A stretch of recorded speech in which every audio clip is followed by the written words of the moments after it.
What's up, boys and girls? Welcome in. It is time for Top 5 Tuesday here on Main Street Sports Today, where we are presented, as always, by our friends at the Tennessee Orthopedic Alliance of Columbia. Hope everybody's doing well on this glorious Tuesday afternoon. Wade Neely saying hello alongside Calvin White, as well as our producer, Mark Rogers. Calvin, good afternoon. How we doing? Good afternoon. I'm doing good. It feels really good outside. Got up about 7 this morning, went to the gym, brought my trash can back in after they didn't come collect my waste last week. Yeah, I didn't get my trash picked up last week, so You got beef with the trash folks, or what's going on there? not anymore. They came and picked it up for me this morning. So the beef is cleared for right now until they don't pick it up again. Yeah, that's something you gotta take care of and be on your P's and Q's. I'm glad to hear though there was no standoff between you guys. It didn't turn hostile, I guess, right? Yeah, either they didn't come last week or they came at 6 a.m. before I could put the can out. But either way, trash is empty. Trash is empty and all is good. Trash is empty, all is good, and you couldn't have said that part any better, my friend, because we got a big show today, folks. So we are sitting here, as we said, on Top 5 Tuesday. Give you a little walkthrough of what we can expect here over the next little bit. We'll start in that second hour. As always, we're joined at the top of the 3 o'clock hour on Tuesdays by our good friend, the Blue Raider voice, the TSSAA Hall of Famer. He is Chip Walters. He'll give us an update on all things MTSU related as we kick off the 3 o'clock hour. Moving further into that second hour, we'll get into the grab bag. Calvin, we got a lot of stuff to choose from in the grab bag. Always can go preps to pros. Probably will go preps to pros in this one. We got some high school football stuff, not just in the state of Tennessee, but across the country that we want to check out. We'll tap into some college football, some big stuff, a unique trivia note or nugget that we want to shout out from the ranks of college football, and some NFL scheduling news, Calvin. That is, walk with me here. Scheduling news that is predicated on Major League Baseball, if you kind of catch my drift there. So we'll kind of untangle all of that, what that could mean or could not mean for a certain city in the Pacific Northwest, if you guys can pick up what I'm putting down there. Also, finally, we'll close the show, Calvin and I will. It's the MLB, it's the opening day of the MLB postseason. I don't know about you, Calvin, but in postseason for baseball and basketball, when the Grizzlies especially are in playoff games that are meaningful at least, I'm real quirky with the way I like to watch the games. I got some weird superstitions. My father-in-law is a Cleveland Guardians fan, but openly admits that he will not watch. He doesn't even want to know who won the game till like the next day because he thinks he has some weird cosmic kind of connection with the results. And, who are we to argue? We all got our quirks and our superstitions. So Calvin and I will debate our top 5 sports fandom superstitions coming up at the end of that second hour. Walking it backwards, we will talk a little bit MLB. As you guys are well aware, the postseason is underway. We'll have a This Day in Braves history nugget for you. We'll also, maybe Calvin and I will offer some thoughts on who we can forecast. Mo and I dipped our toes into the water a little bit yesterday, but we'll get Calvin's thoughts on the bracket as well. Finally, coming up here in our next segment, always a good time to catch up with our good friend Kevin Ingram. King Ram here on the program today, the voice of Vanderbilt Radio. Calvin, not sure if you're aware of this, but big game for Vanderbilt coming up on Saturday. Yeah, I heard somebody else bring this up the other day. I never thought that, first of all, this isn't your dad's Vanderbilt team or your granddad's Vanderbilt team, and honestly, this isn't even my Vanderbilt team that I'm used to seeing. This is, if Vanderbilt wins this weekend, we're going to be talking about the Commodores is probably a legit team that could make the college football playoff, especially after Alabama just went down and beat Georgia between the hedges. So, if we see a Vanderbilt win on Saturday, we're going to be talking about potential college football playoff and potential Diego Pavia Heisman race potentially. Absolutely. Calvin, and it kind of makes me think, heard this parallel on Pardon My Take last week where they talked about the concept of a gateway game. This is kind of a gateway game for Vanderbilt, right? If they win this game, now you can legit probably start to think and dare to dream and wonder about being in the mix for the college football playoff. This win gets you in that conversation. And it would take, probably some pretty significant events to take you out of that conversation if you can win this one. So we'll talk with Kevin Ingram about all things Vanderbilt coming up in just a matter of moments. We'll also have our top story presented by the fine folks at Piggly Wiggly over at Neely's Mill in Columbia coming up in just a matter of moments. But Calvin, that's kind of what we got laid out here for the next couple. Should be a fun show here on this afternoon. It is nice outside. It's a little maybe too warm. We did, some of the fall top activities in a recent top 5. The fall weather's not really here, but I don't know. I kind of don't necessarily mind the fact that it's not freezing as well, because it feels like we get shortchanged on the fall weather here in Tennessee. Yeah, I don't mind it not being cold, but I also don't mind it not being 95, 100 degrees every day either. We are getting to the point in the year where it gets darker sooner, which is that's never fun. It's starting to get dark at 6:30, 7 o'clock now. That's never fun, but at least we haven't got to the part of the year where we get darkness at 6 p.m. and it's 35 degrees.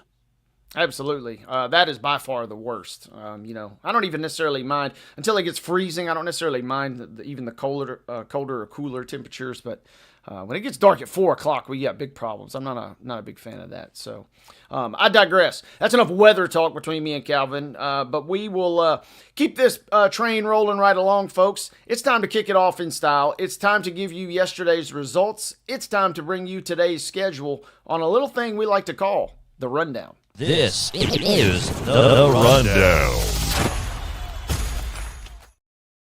And we do begin our rundown with those Monday night results. We go to volleyball action across TSSAA as BGA blanks Columbia Academy 3-0. Battle Creek picking up a straight set victory over Moore County. Culleoka doing the same versus Marshall County. And then Eagleville blanked Lincoln County last night 3-0. Franklin Road Academy with a 3-zip win over St. Cecilia Academy. Middle Tennessee Christian defeating Grace Christian Franklin 3-0.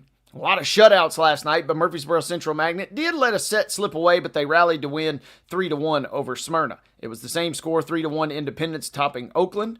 Providence Christian with a 3-0 win versus Franklin Christian. Wilson Central took care of Riverdale last night 3-1. Siegel picking up a 3-0 win versus Stewart's Creek. It was Loretto 3, Spring Hill 2. That sounds like one of the great matches of yesterday. Also, Franklin Classical with a similar score defeating Zion Christian in 5 sets. So, a lot of blowouts, but also we close with 2 nice ones as Loretto and Franklin Classical got those 3-2 victories.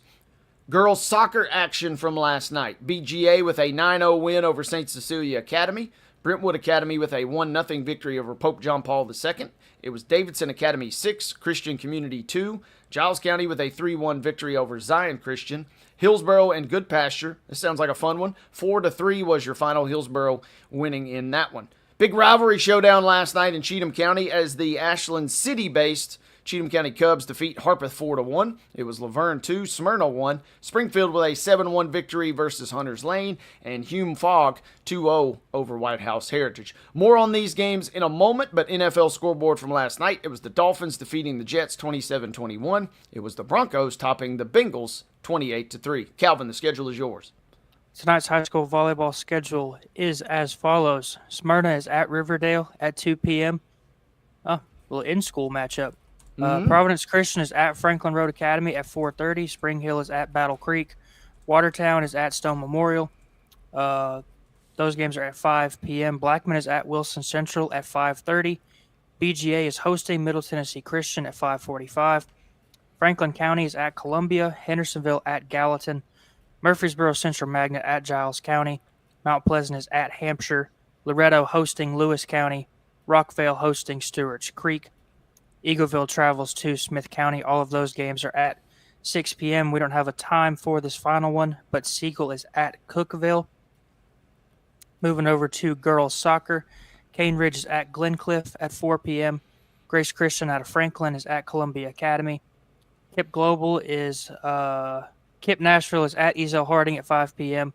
Franklin Christian is at Franklin Road Academy. Hillsboro hosting John Overton out of Nashville. Lead Academy hosting Republic at 5 p.m. Lawson is at McGavick. White House at Springfield. Hunters Lane at Antioch. Friendship Christian is at Middle Tennessee Christian at 5:30. Ensworth hosting Father Ryan. University School of Nashville is at Hume Fogg. Clarksville Northwest is at Kenwood. Liberty Creek hosting Macon County.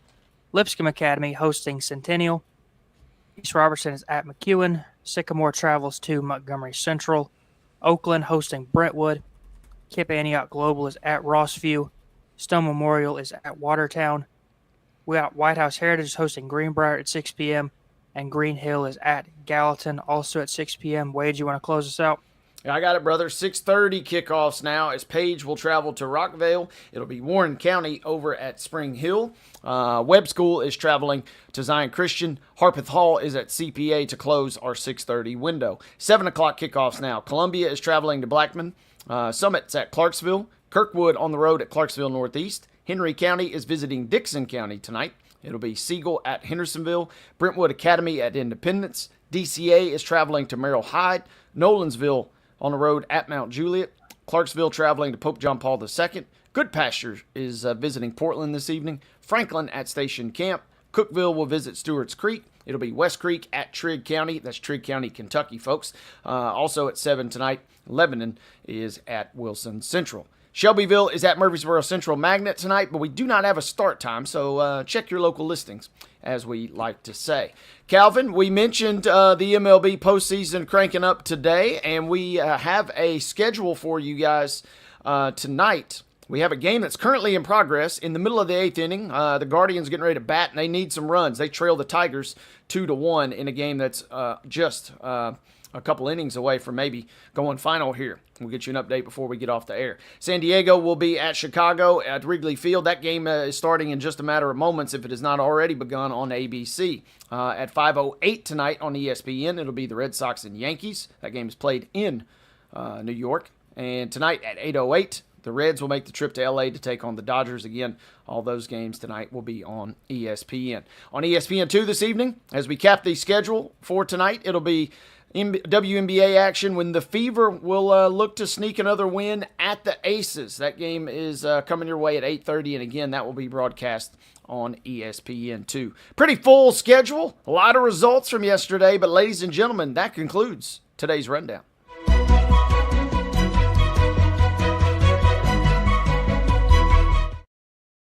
Your top story, folks, is brought to you, as always, by our friends over at Piggly Wiggly at Neely's Mill in Columbia.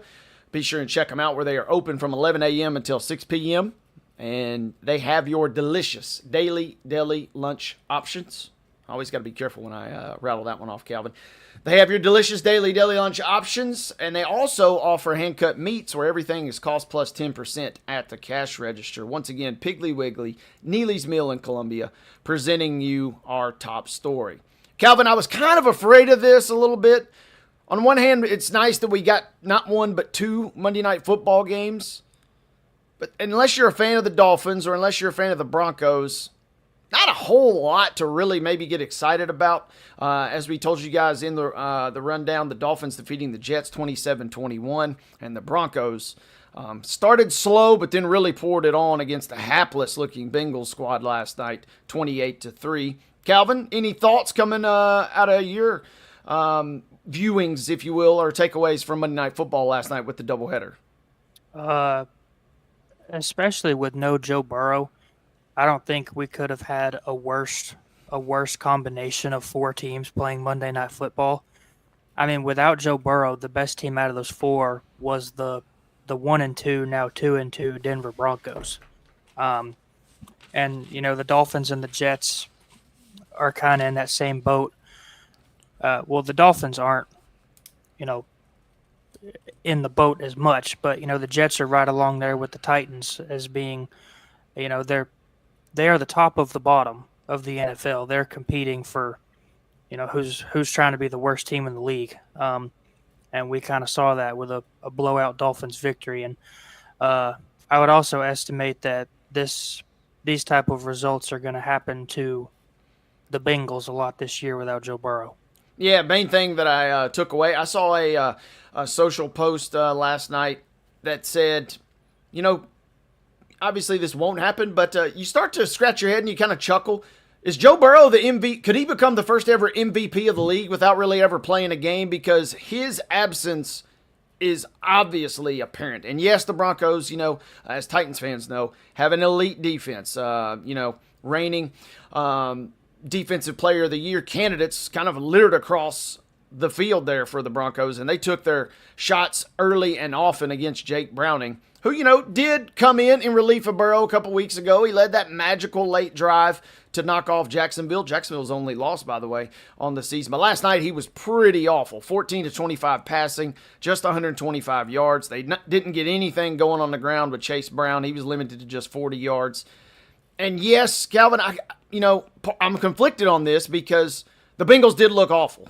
Cam Ward would describe the Bengals offense a certain way, kind of like he described the Titans offense on Sunday. But the Broncos defense is elite. And to me, the story, the Bengals, we kind of maybe expected this somewhat, considering Burrow is sidelined. But I was kind of impressed because once the Broncos offense got going, they aren't all the way to where the Super Bowl buzz was before the regular season began. But they're kind of getting closer with that 2-2 with a nice win at home last night. Yeah, like you said, the Titans saw it in week 1 against the Broncos. Patrick Surtain's he's the reigning defensive player of the year, right? He won it last year, not 2 years ago. Yep. Yeah, I knew he had one. I couldn't remember if it was last year or the year before, but like you said, really good defenders all around that defense, headlined by Patrick Surtain. It's Denver looks like a team that if they're able to just kind of squeak by and score enough points on a week-to-week basis, they might end up with a pretty good record. Yeah, it was a big win for the Broncos last night again. As I got Nick Bonito, too, who's chasing Von Miller for their franchise sack record. He only needs like 1.5 sacks to get that. So he's a guy that maybe could have been on the Defensive Player of the Year award, but he was one-upped by one of his teammates. That tells you kind of the unit that we're talking there. Meanwhile, it was a little closer in terms of your final score. Calvin and I was at I don't know if you're a trivia guy, but we've kind of gotten in a rhythm here where we do trivia on Monday nights at a local establishment here. And the setup was perfect. 2 giant screens, outdoor patio. It was great. The trivia was fantastic. The only problem is it's kind of hard to keep up with everything. And I could tell just by the body language, the Jets were not playing particularly well. Justin Fields, did okay. But at times, you're kind of still wondering and scratching your head where's the real rhythm with him offensively. So it ends 27-21. The Dolphins win. After playing well in Buffalo the week prior, they look a little better, a little improved, and then bam, the football gods strike them down in a big way. A horrific injury to Tyreek Hill, sounding very much ACL-ish, sounding very much knee-ish, and also, if nothing else, sounding very much like his season is done. Yeah, he's been one of the best receivers in the league over the last decade. Obviously he played with Patrick Mahomes for most of that time, but even ever since he's been in Miami, his first 2 years in Miami, he caught for over 1,700 yards. Almost had 1,000 last year, but even he's consistently one of the best receivers in the league, and Tua not having that weapon is just going to hurt the Dolphins even more. Yeah, it was, it was frustrating in some ways if you're a Dolphins fan because just when you kind of get back to good, when you get that first win, after what we saw in Buffalo, you're thinking, okay, we're trending in the right direction. Now all of a sudden you're faced with an elite talent. They still got Waddle. We saw the return of Darren Waller. That was one of the cool storylines of last night, though. 708 days had transpired since Darren Waller had last caught a touchdown in the NFL, but he puts the Dolphins on the board in that game last night. Cool moment there, but you kind of got to feel a little discouraged by the Tyreek Hill news that we saw last night. So, again, breakdown there from your 2 MNF games. Again, the Dolphins picking up a win 27-21 and the Broncos walloping the Bengals 28-3. Calvin and I are going to take a quick time out. When we come back, we'll tap in to a combo with one of our good friends. The King Ram is in the green room, folks, so buckle up. Kevin Ingram will talk all things Vanderbilt with us when we come back after this here on Main Street Sports Today.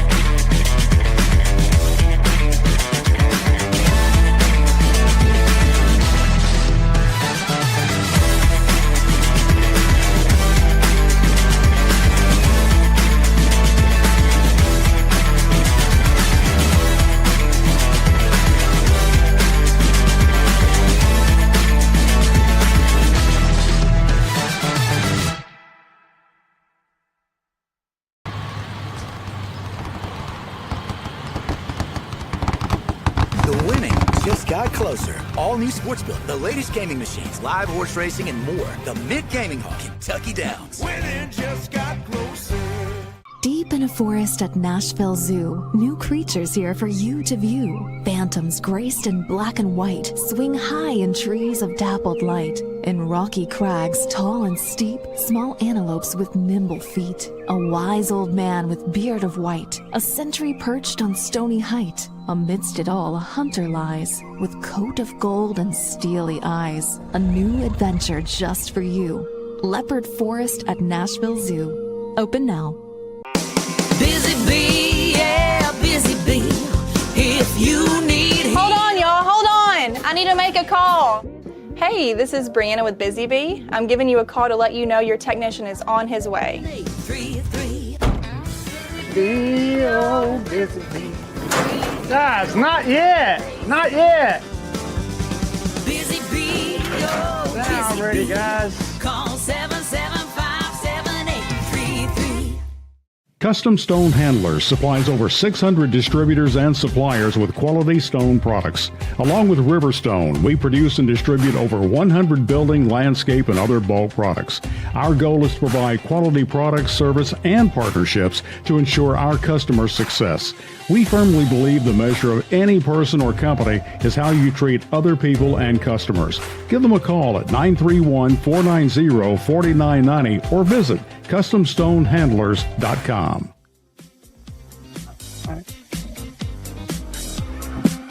StreamYard.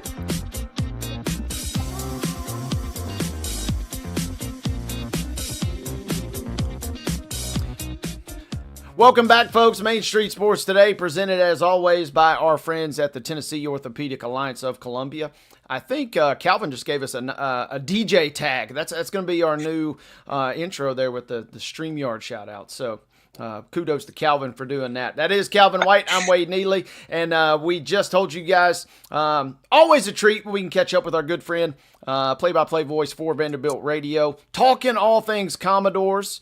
Kevin, first of all, thanks for being here as always, and you will notice yet again the King Ram logo right there on full display.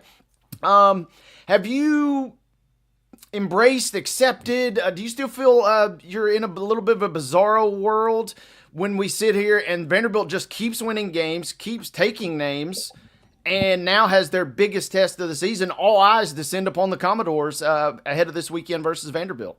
Has it sunk in for you? It has. It's a lot of fun. I mean, last year was a fun season. Ended up winning 7 games, including a bowl and the big win over number 1 Alabama when they came here and played. But yeah, it's really neat, and it's been a long time coming for this program, and it's been it's a slow climb for Clark Lee and his staff and these players. So yeah, it's been really fun, and this team's just really played well. I mean, they're legit good. Up front, both sides of the football, very physical. That's one of the things I feel like I hear most when I talk to people maybe outside the program or somebody, been on shows or whatever, is say, man, this team is really physical and the lines are really strong. And I think that's where it all starts. And really looking forward to this weekend. Look forward to going down to Alabama and seeing how this team performs against the Crimson Tide, who I know will be ready to play. And I'm sure they've heard about last year's game a whole lot, and they'll be ready to roll. And they're coming off a big win of their own against Georgia last time out. Absolutely. And Kevin, the South Carolina game a couple weeks ago, it was hard not to immediately kind of start dreaming and fantasizing about this Alabama game, but you had Georgia State, took care of business, got a little bit of your own revenge there with a 70-burger against a team that beat you a year ago, and then you still had Utah State last week. What did you maybe take away from a 55-35 win that you either knew or didn't know? What did you kind of like or didn't like that you saw from Vanderbilt ahead of this big one this week? Yeah, Wade, I think one of the things I really liked was the way this team responded from some early adversity. Didn't really get off to the best start, and some penalties that were costly, and Utah State scored a time or two in the first half. But then the middle 2 quarters have been where Vanderbilt has really owned games so far this season. Outscored them 41-7 over his stretch from the middle of the second quarter through about the end of the third quarter, and took control of the game during that time. Scored 24 points in the second period and then put up 17 unanswered in the third quarter. And that's one of the things I really like most about this team is how third quarter against the best competition they've played through these first 5 games, they've been able to come out and really put the game away. And that's what they did against Utah State. It wasn't always pretty. I think the coaches would have liked to maybe seen a little bit cleaner fourth quarter, but at the same time, you had some of your backups and reserves, guys on down the depth chart getting some playing time. So I think there was a lot to like about that win, especially Diego Pavia. He threw for 5 touchdowns and rushed for 1 more. He was just deadly accurate throughout a whole lot of the first half and the second half when he was in there. So there's a lot to like, and I thought that was a nice way to finish up non-conference play. And you look at 5 games with at least 30 points on the board, and that hasn't been done for this program since 1915. So it's been a while. Yeah, some of the stats and the tweets and social media posts, Kevin, have been wild to see the numbers and records that Vanderbilt has already kind of achieved. You know, when people start referencing like it hasn't happened since World War I and things of that nature, I mean, it just kind of puts into context kind of how rarefied this air is for this program right now. It really does. Like, it's been amazing to see some of these notes, and a lot of it I didn't really know about or have any idea that it had been that long since some of these things have been achieved. Even in more recent history, Vanderbilt hasn't started 5-0 since 2008. And like that stat of scoring 30 or more points, it hasn't happened in over 100 years, or to score 50 points in back-to-back games. Same thing. I think it goes back to 1915 as well. And it's been a long time for some of this stuff, and it's been a long time since game day was part of a Vanderbilt game. That was 2008 also, when Auburn played at our place. So hopefully a similar result to that day. That was a lot of fun.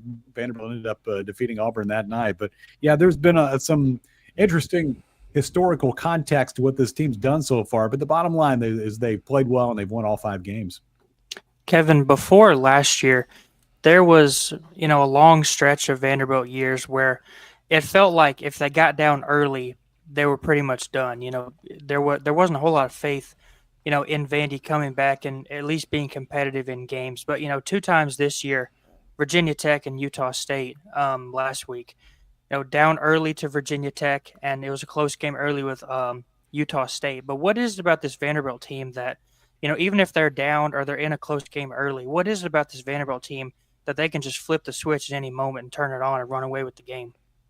Yeah, Kevin, I think a lot of it goes back to Diego Pavia and his leadership. I mean, that guy, he's one of those dudes, like, you're never really out of a game when he's back there at quarterback. But I think having older players who've been around, they've been through a lot of stuff, I think that really helps too. I was talking about those Lions. I mean, you got some really veteran players up front. You've got some good leaders on this team. Jordan White, the Vanderbilt center, was just added to the group of captains in the last week. And I think even before that was made official, he had basically been a captain for this team among that leadership group. So, yeah, I think it just goes back to having guys who played a lot of football and understand that these games are long games. I always say a football game at times is almost like 4 games in one. Each quarter is almost its own game. And we've seen that some from Vanderbilt where they've had a rough start. I mean, yeah, you talk about Virginia Tech or South Carolina in those games, but then they got it back on the rails. And in all these games, by the second quarter or by halftime, things are going back in a positive direction. And I think that's something Clark Lee really likes about this team. And it's funny, I actually asked Langston Patterson, Vanderbilt's linebacker, about that earlier today as part of a conversation we'll have in our pregame. And he said, the intensity in the second half, I mean, there's no question that the speed from the first half to the second half ramps up. And he said, we've been able to, have answers when teams have made something happen and created some adversity, but also we've been able to kind of match that ramping up of intensity as the game's gotten a little deeper. And I think the depth of this team has served it well too. That's how you win close games. That's how whether you get off to a good start or you don't, you get deep in the game. And if you have quality depth, that can serve you well. And, we're going to talk about the game itself here in a little bit, but I want to talk about Diego Pavia for a second because, ever since last week's games ended, I've seen people talking about just, obviously we knew it, but just how valuable Diego Pavia is to this team and how they were talking about if some of the other quarterbacks in college football were Vandy's quarterback, how they don't think Vandy would be in the same position. If Vanderbilt goes to Alabama and wins on Saturday, regardless of statistics, do you think we could potentially see Diego Pavia kind of emerge as a front runner for the Heisman? I think he's definitely going to be in the conversation for the Heisman. And I think he already is. I mean, I see some of those rankings and things where they say, hey, these are the top 5. Sorry. top 5 guys that we're looking at for the Heisman Trophy. There's a lot of football to be played. We've still got 7 games to go here. And the thing is, like, he hasn't really piled up monster stats because he hasn't really played all of one game. All 5 games have been in a situation where when they got to the fourth quarter, the game was basically over. And Diego was over on the sideline, watching his teammates take snaps. I really think if he stays healthy, he'll be in the conversation, I believe, all the way to the end of the season in terms of the Heisman. And for our coaches show last night, we asked Coach Lee, what he thought about that. Excuse me. What he would think about Diego maybe going to New York and being part of the ceremony for the Heisman. He said, man, that would be terrific. I'd love that if we can, somehow see that happen. But I think the bottom line for this team is, whether it's individual awards or whatever, it's just about winning football games. And if this team wins a lot of games, Diego's going to be in the conversation for the Heisman Trophy. He certainly played well, and he certainly, if nothing else, Kevin, it feels like the Heisman some years. Stats don't necessarily matter as much as the big game moments, obviously that Heisman moment, and then also kind of, I hate to use the term swag, but kind of, just by having a marketable presence, you might get chosen at least for an invite over a different candidate. So he's got all that going for him. Yes, he does. He definitely has the swagger going forward, doesn't he? So absolutely, and he will have that potential Heisman moment available to him this weekend. What are your initial thoughts on the 2025? We know, obviously, how last year's game went, a stunning result there. What were your initial thoughts as you kind of start prepping for this game in terms of matchups? How does Vanderbilt maybe approach this one to try and win it in your mind? Yeah, I think, obviously up front, that's always going to be a key. I thought Ty Simpson was really impressive in that first half, the Alabama quarterback. First half against Georgia last week, he was deadly accurate. He was making some great throws and fitting it through some tight windows. They have terrific receivers. They have good running backs. Alabama kind of felt like Alabama was back a little bit after winning that game at Georgia the other night. And, they hung on a bit in the second half and did what they had to do to win the game. But, yeah, I think it's going to be an interesting matchup of quarterbacks for one thing. And, it's neat to see Ty Simpson and him be on this stage too, because I've used to do a lot of games in the OVC, and we go play at UT Martin a lot. And, his dad, Jason Simpson, has been the head coach at UT Martin for a long time, and he's a terrific coach. And I can remember seeing Ty when he was a kid. He'd be on the sideline with his dad. And then as he got a little bit older and got in high school, you started to hear a little bit of hype about it. It's like, hey, this guy, he has a chance to really go somewhere big time. He's an excellent quarterback. And he ends up at Alabama, and now he's having this success. So, yeah, I think that's going to be a big challenge as part of this matchup. How can Vanderbilt run the ball? I mean, that's always such a key for Vanderbilt. Running the ball and run defense. Vanderbilt's run defense against Utah State was excellent. As far as running the football, the Commodores have had sort of a combination of guys that have carried the load. Cedric Alexander is the main running back, but you got a lot of talent back there, a lot of guys with different skills and some excellent speed. So can Vanderbilt run the ball, and can Diego continue to be as accurate as he has been? His completion percentage is in the 70s, which is ridiculous. If he can continue to play anywhere close to that and really get into the rhythm that we saw this past week against Utah State, we've seen in some of the other games, I think Vanderbilt has a great chance to go to Alabama and get it done. Talking Vanderbilt with their radio voice, Kevin Ingram. You can find him on socials at King Ram Sports, as it's easy to decipher there. Kevin, if the old SEC kind of mantra is true that your premier programs are going to just be naturally a little better in the trenches, how do you evaluate? You mentioned defensive line play a moment ago. How do you evaluate, or what do you maybe like up front on both sides of the ball for Vanderbilt thus far? Yeah, I think we talked about some on the offensive line. Jordan White leading the way at center at those spots. You got veteran guys there that played a lot of football. Over on the defensive line, I think the rotation of players and having that depth has been one of the things that's made that group so good. And they've been without one of their key guys, Inisa Wataha. He's been injured and out for a few weeks. One of the guys I really like coming off the edge is Miles Capers. And if you look at the stats and check out the numbers, it might not jump off the page, but if you watch the games and look at who really is influencing things, Miles is making a big impact. He can really put pressure on the quarterback. He's really fast. He's long and get his arms up on a pass and knock it down, or get home and get the sack, or at least put pressure on the quarterback. He's been terrific. I just love Vanderbilt's front seven. It just feels like this group like I say, really good depth on the defensive front. Linus Zunk had a couple sacks last week. And then the linebacker core, I think, and I thought this going into the season after watching camp and just looking who all they had, I felt like the linebacker group had a chance to really be a strength of this team, and that's definitely been the case. I mentioned Langston Patterson earlier. He's kind of the older guy on this team, has been through a lot. Gosh, got Brian Longwell, has played a lot of football for Vanderbilt. You've got Nick Rinaldi, who's just a terrific, solid veteran player. And, you can talk about a few more guys they have there. I just really like that group. Brandon Fontenette's a really versatile guy. But, yeah, I think up front, on both sides of the football, they're really strong. I think, in watching a lot of SEC football over the years, you have to have a good rotation of defensive linemen to have a chance to be successful in the Southeastern Conference. And Vanderbilt really has that. They have good depth in that front seven. As I said, is deep and really physical. And I think that could be a big key in this game on Saturday.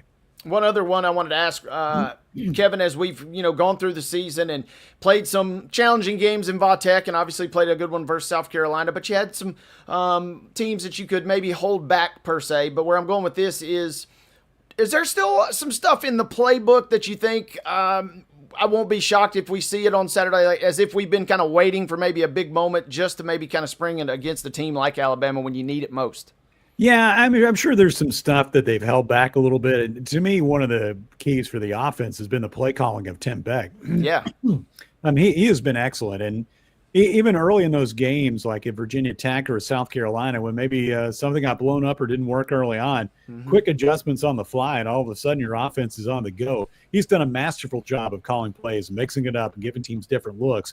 I'm sure there's stuff in the bag that they haven't rolled out yet, but in games like Virginia Tech and South Carolina, I mean, you're playing good teams where you need to give them your full arsenal.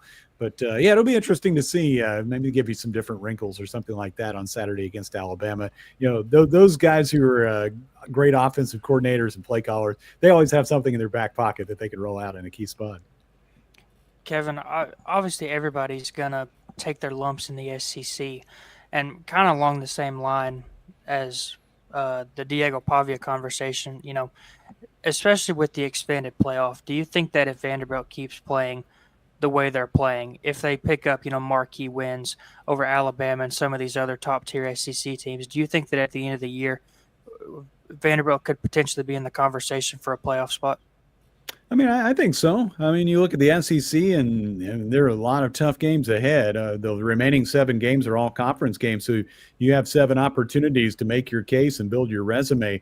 This game on Saturday is really huge in that. But I think in most years in the SEC, if you can really run up a good record, you're going to have a chance to maybe play some postseason football. That's the goal for this team. It's been the stated goal all along for this group. They talked last year about, hey, we took a step forward, got to a bowl game, won a bowl game, but now we want to do even more. We want to play football in January, and that has been the goal for this group since day one. So, yeah, I think like anybody in the SEC, if you have a big year and, man, you get the 9 or 10 wins, I think you have a great opportunity. And I feel like for this particular Vanderbilt team, they have a chance in every game. Regardless of who's on the schedule or where the game's played, I think this team's good enough to go in and compete with anybody and have an opportunity to win. Kevin, before we get you out of here, this might be better saved for a further combo, but big picture-wise, I always am fascinated by the status of Vanderbilt, and this has been such a fun run this last year and a half. We don't want to blow one game out of proportion, but if you get into that college football playoff talk, long-term, is already discussions, what this could maybe do or continue to do for the status of Vanderbilt football or even our athletic department as a whole? Yeah, I think so. I mean, I think there's a lot of optimism around our athletic department right now, and not just football. I mean, football on the rise. I mean, volleyball. Yeah, you got a new volleyball program that's just getting off the ground. A lot of our programs that you might not hear as much about have been really good. Our soccer program got to the Sweet 16 last year. Our golf teams are pretty much always nationally ranked and really good. I'm excited about basketball coming up. We'll be playing hoops here in a little over a month. Both teams made it to the NCAA tournament last year. Mark Byington did a great job in his first season. Has reloaded. You got basically 3 guys back from that team, but you got a whole bunch of new faces, but a bunch of guys who played quite a bit of college basketball at a really high level. So I'm excited to see how they perform. And Shea Ralph's done a great job with the women's team. You have a bona fide superstar, Michaela Blakes, who's one of the best players in the country and was National Freshman of the Year last year. So we'll see what she can do for an encore. But yeah, I think there's a lot of excitement and a lot of momentum around Vanderbilt right now. And it all starts at the top with our athletics director, Candace Lee. She's done a great job of putting the right people in the right places and raised a lot of money and built new facilities that are great. The football stadium is pretty much done.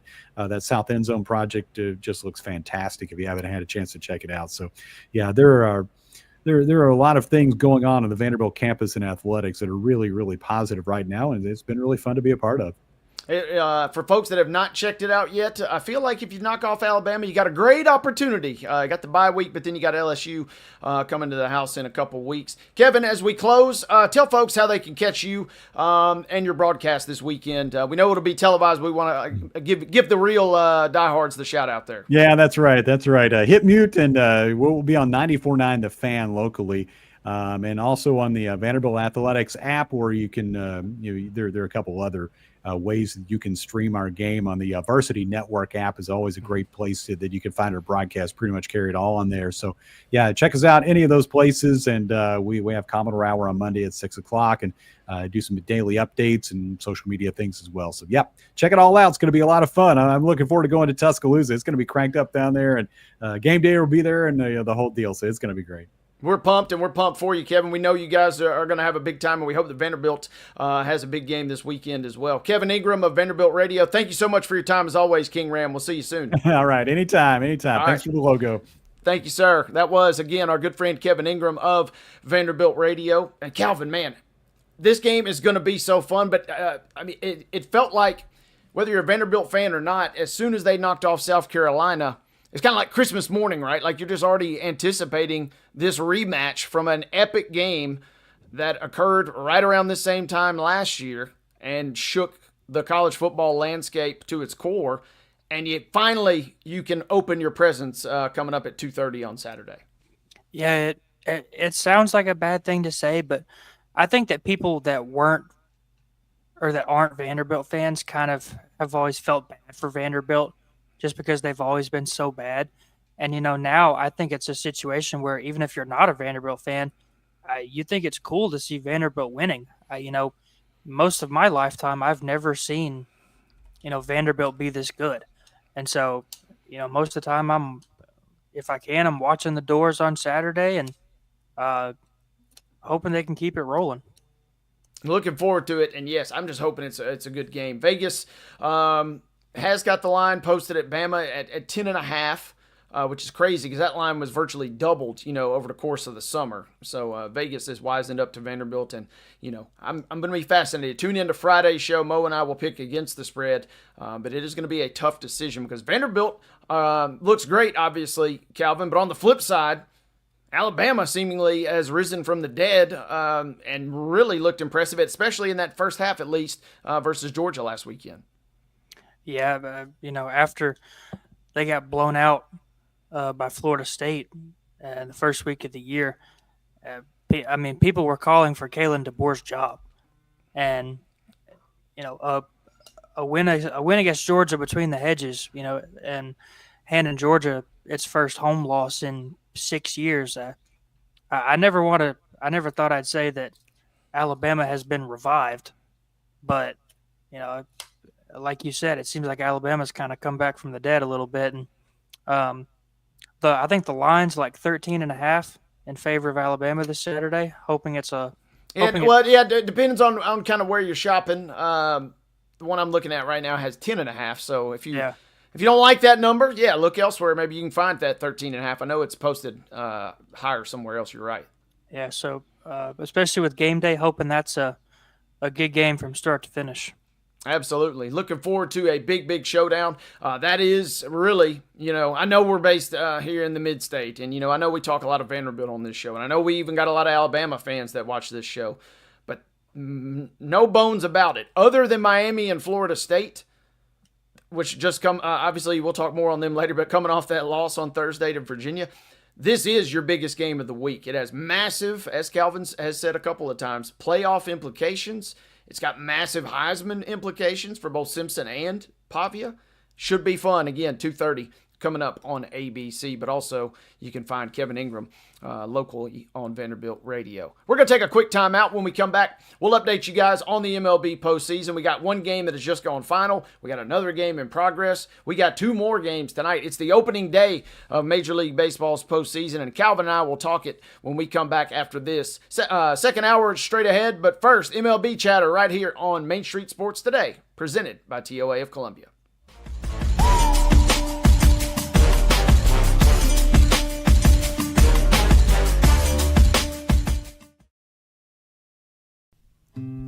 Columbia Power and Water Systems is dedicated to bringing our customers reliable, local service. Whether you're turning on a light switch, your faucet, or streaming on TV, our dedicated team members from here in Murray County work every day to keep you on. If you need us, call us 931-388-4833 or visit cpws.com. CPWS, local service, local support.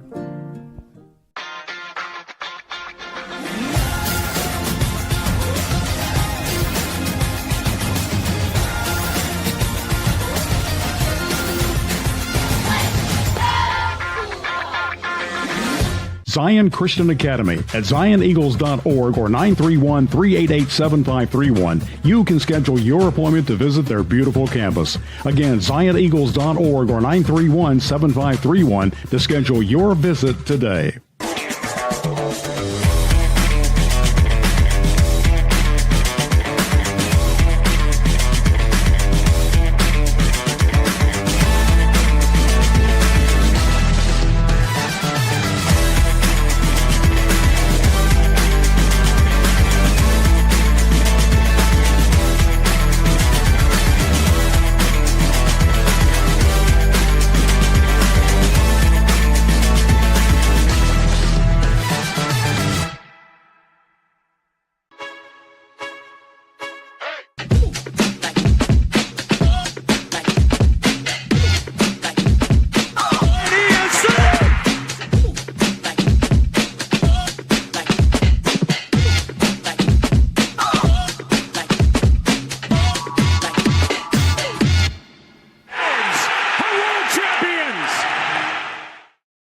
This day in Braves history, yeah, we're rolling with those, baby. On September 30th, 2020, you got to go all the way back to 2020 to the National League Wild Card Series.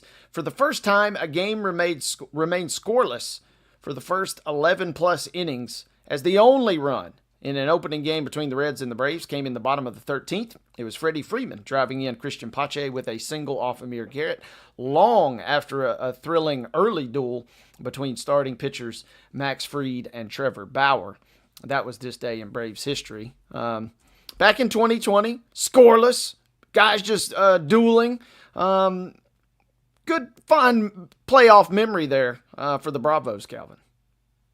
Yeah, back when, the Braves were putting up consistently good seasons in the middle of that long run where they won the division for, I think it was 7 years in a row until last year. Obviously still brings a tear to my eye a little bit when I see a Freddie Freeman big Braves moment brought up, but now we're rolling Matty O, but Freddie Freeman's going to be a Hall of Famer one day, and hopefully when he goes in, he'll have an A on the cap. Yeah, well, we'll have to see how this season goes, because they were getting ready to already erect a statue and a monument to him out there after the postseason heroics last year. Speaking of former Braves, and speaking of Max Fried, how about that, Kevin? We just mentioned him in the 2020 run there in this day in Braves history. He'll get the ball tonight for the Yankees in their 5 p.m. showdown, as the Red Sox will send Garrett Crochet to the mound. More on that matchup in a second. We got some other games, including one that has just gone final, folks. The Tigers and the Guardians, got a little dicey down the stretch, but Skubal, flirting with a postseason record. He strikes out 14. I was told the record is 17. But 14 strikeouts, 107 pitches worth of Skubal this afternoon. He goes 7 2/3 before they turn it over to the bullpen. But when they turn it over to the bullpen, things get a little dicey. Detroit took a 1-0 lead in the top of the first. Cleveland ties it up in the fourth on a single from Arias. Martinez coming around to score there. But then it was McKinstry with a sacrifice bunt. Yeah, the bunt is back when you get into the postseason, folks. And so Cleveland takes that 2-1 lead. Skubal gets out. You know, it's a kind of a classic situation there, Calvin. But they turn the ball over to their bullpen, and they get an inning and a third from Will Vest, who nails the save. And the Tigers, in a role reversal of what we saw the last 2.5 weeks, it feels like, turn the tables here on the Guardians and win this opener 2-1. Yeah, pitching is what gets you deep in the playoffs, and you can have as many aces that you want, unless they're going 7, 8, 9 innings most night. They're not gonna, do enough to get the job done most of the time. You got to have that bullpen that can kind of bolster the back stretch of games, and right now it looks like Detroit's got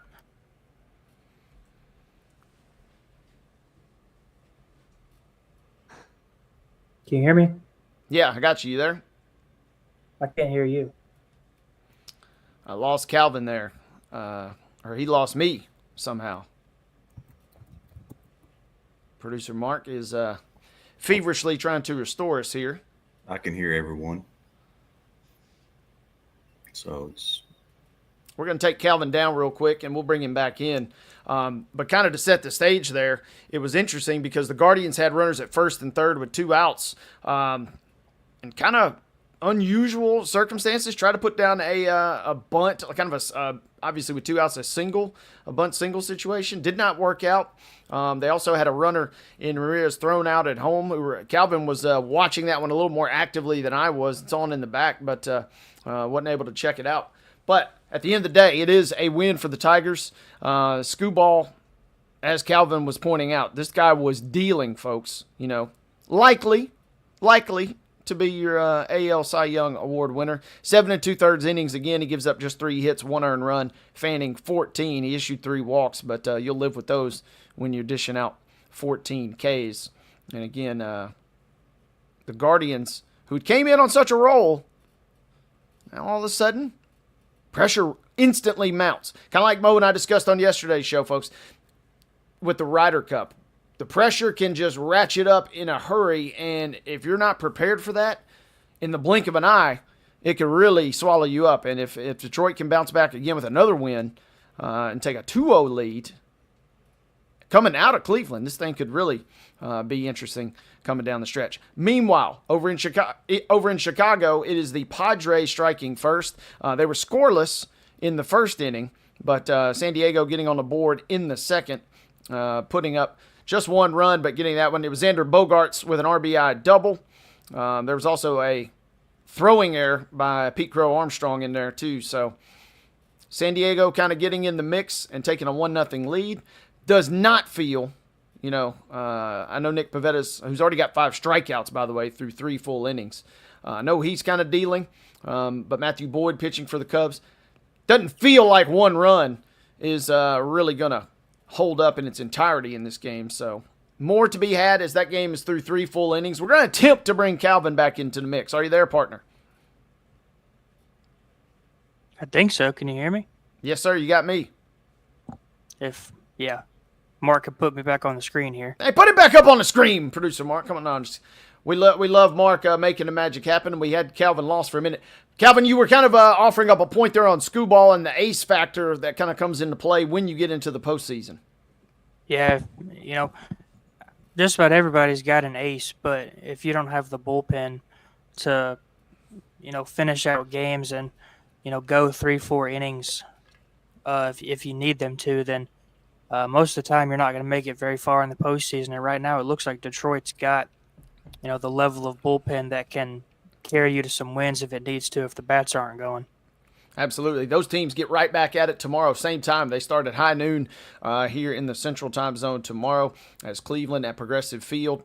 If, Detroit takes that big lead or, wins that series rather, man, it would be it's just the postseason. I told Mo this yesterday, Calvin. It is just kind of jarring how in the blink of an eye, 162 games can completely unravel. Like if the Reds go out, I don't think they will, obviously, but if they go out and beat the Dodgers tonight, all of a sudden you could see that entire season just reduced to rubble in one night. Yeah, we've talked about it over the last couple of weeks. You know, I don't think anybody's ever said that all 162 games in a season matter. But, you know, when you get down to 4 or 5 game series, we kind of figure out who the best of the best is at that point. And, you know, baseball's it's probably the best sport we have in terms, best professional sport we have in terms of parity. You know, when was the last time we talked about the Seattle Mariners, one of the best teams in baseball? And, you know, up until last year, Detroit wasn't very good for a long time. Mm-hmm. And then, you know, kind of on the flip side of that, you have your teams like the Brewers that have been dominant in the regular season over the last couple of years, but haven't been able to do anything in the playoffs. And so we almost got extra innings in the very first playoff game of the year, you know, between the Tigers and the Guardians. So the next, you know, month of the playoffs is hopefully going to deliver like it always does. Absolutely. And I've said this a million times. You know, I'll tune in every now and again, especially in those June, July months when there's not a lot else on the tube. I'll pop in for a baseball game or a couple innings. Doesn't even really matter the teams. It's kind of just a national pastime kind of paying homage type deal there for me. But the moment you turn into postseason, you can bet your bottom dollar that I'm going to be glued to some of these matchups. In particular, we still got 2 games to go tonight. Calvin, we told you guys about them in the rundown rather. But Garrett Crochet and Max Fried, you talk about 2 aces going to the mound tonight. Red Sox, Yankees, the stakes could obviously not be higher. The Red Sox are in New York. Does Crochet have the goods to maybe carry the Red Sox? This is going to be a fun matchup. New York is listed as a small favorite, but basically a toss-up in this one tonight. Yeah, I think everybody outside of Yankees and Red Sox, like, it's obviously different for Yankees and Red Sox fans because they've kind of, you know, they're always a part of that rivalry. But it feels like over the last couple of years that Yankees Red Sox hasn't been Yankees Red Sox. You know? Yeah. Like, obviously, like in the early 2000s, we're not going to see baseball today like it was back then, where there's just giant brawls and Alex Rodriguez is punching dudes in the face and stuff like that. But it just feels like over the last couple of years, we haven't had very many meaningful games between the Yankees and the Red Sox. And hopefully this series, you know, gives us what we're looking for in terms of that rivalry. On one hand, I love that we get it early. On the other hand, you know, it kind of stinks that it's a best-of-3 situation. This would be a great ALCS, you know, build the extra drama. But I'll take what we can get, I suppose. But that should be a fun one. That comes your way at 5 o'clock on ESPN. Any shot for the Reds tonight? I suppose if you got Hunter Green going to the mound, you always at least got a shot, right? As the Reds will go up against Blake Snell, who's pitching for the Dodgers. That game's at 8 p.m. on ESPN. Yeah, they've like we talked about with parity in the baseball playoffs, you've always got a shot. But it seems like the Dodgers over the last couple of years have been that one team that have just mowed through everybody. And, you know, I saw their projected pitching matchups yesterday. Blake Snell's going to pitch tonight. And then I can't remember who is going to pitch game 2. But if it goes 3 games, then Shohei Ohtani would pitch game 3. But then if they won in 2, Shohei Ohtani would pitch game 1 of the division series.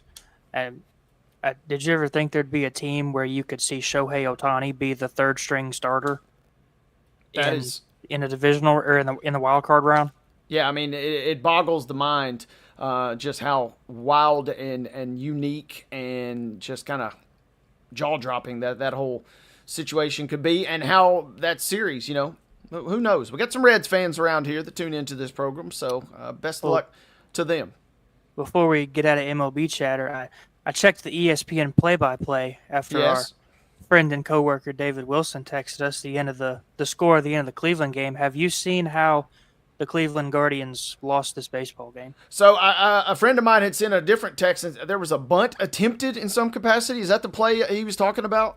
So Jose Ramirez reached on an infield single to the shortstop and wound up on second base. He stole third with one out, and then or with no outs. They were on third, and then there was a strikeout swinging, and then the next batter hit a little tapper to the pitcher with one out, and Jose Ramirez took off for home, and they caught him in a rundown and tagged out Jose Ramirez between third and home, and then the next batter flew out to shortstop. So Cleveland had a runner on third with one out, and lost the game 2-1. Classic Guardians, as the father-in-law would say, as I mentioned earlier in this show. So props to Detroit for getting that win. And again, San Diego was leading the Cubs 1-0 in our other game that's currently in progress. More baseball on tomorrow's program with Calvin and David. But for now, we turn our tables to hour number 2. On the other side of this timeout, our good friend, the Blue Raider voice, Chip Walters, will join us for all things MTSU as hour number 2 of Main Street Sports Today, presented by TOA of Columbia, begins right now.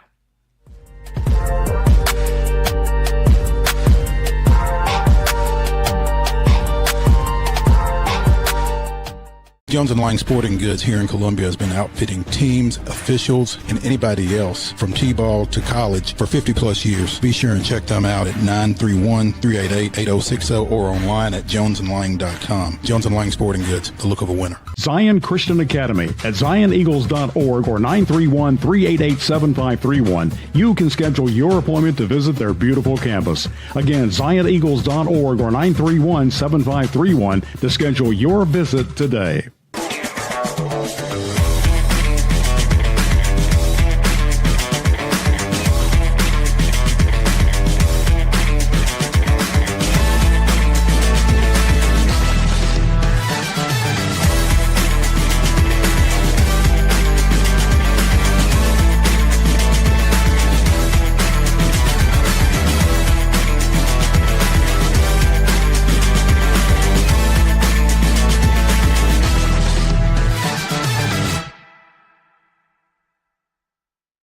Is your internet slowing you down? It's time for an upgrade. Whether you're at home, working from your home office, or at your business, it's time to unleash the speed you need with speeds up to 1 gig at CPWS for as low as $70 a month. Give us a call, 931-375-7777. Local service, local support, CPWS. Piggly Wiggly, located in Neely's Mill Shopping Center, is Columbia's locally owned and operated Cost Plus 10 grocery store dedicated to serving the community with low prices and smiling faces. Piggly Wiggly offers fresh, hand-cut meats daily as well as daily hot plate lunches from their deli counter. You're certain to see smiling faces and a helping hand when you're here at Piggly Wiggly. Come by and check out our fresh produce, high-quality meats, and more. Down home, down the street, we'll see you at the Pig.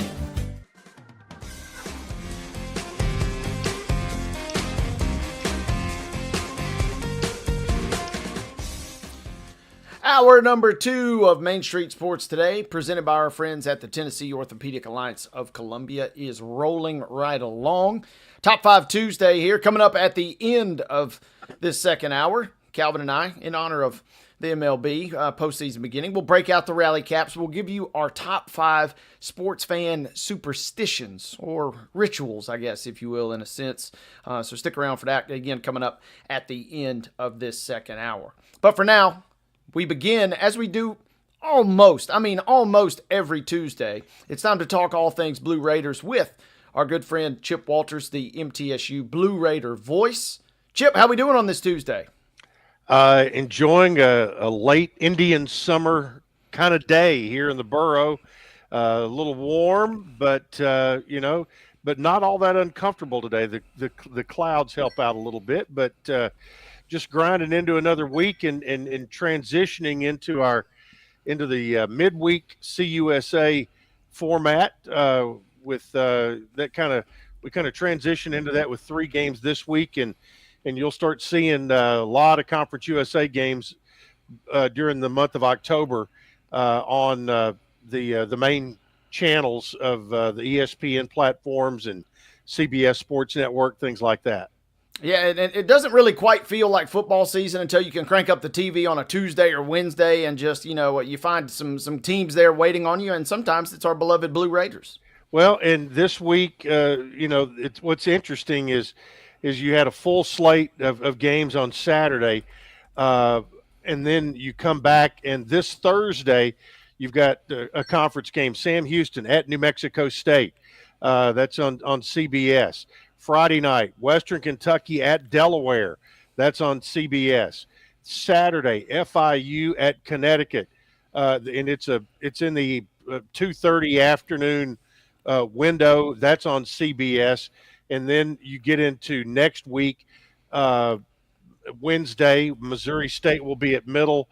That'll be an ESPN2 game, same night. Liberty at UTEP, CBS, and it just kind of goes on and on. You've got the games are split up. You'll have no more than 2 games in any one night from now until November 8th.